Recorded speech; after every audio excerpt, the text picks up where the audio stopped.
Can we really go back to pre-pandemic growth by the end of 2022?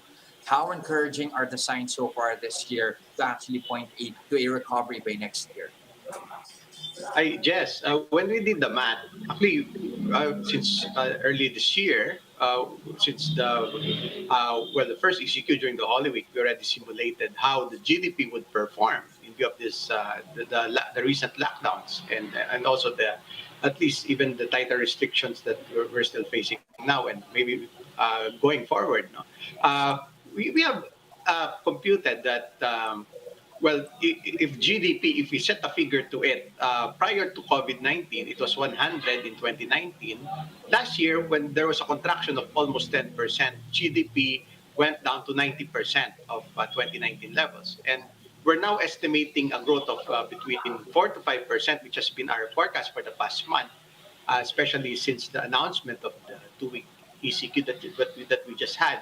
Uh, well, the GDP would go back to it would be around 95% of pre-COVID levels by the end of this year, and with a growth of about 6% next year, hopefully, but 2022 also an election year, we would already see a return to 100% of GDP. But then again, it would be a function of if there would still be risks of lockdowns down the road, because that's one of the biggest drags to the economy at the tune of, at least lately, it would be less than 0.5% of GDP per week. So imagine if that continues, or maybe if that would happen again, either sporadically or intermittently later this year or even next year.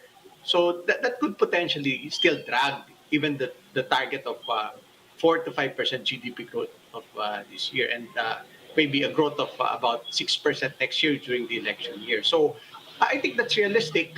Uh, and of course, as a function of the lockdowns, if indeed there would still be that risk, yeah, we may see early part of 2023 to see a return. But definitely, that's for the whole economy. But if you have to that, take, if you look at the components, it would be kind of delayed for other businesses and industries, especially those that are still facing restrictions.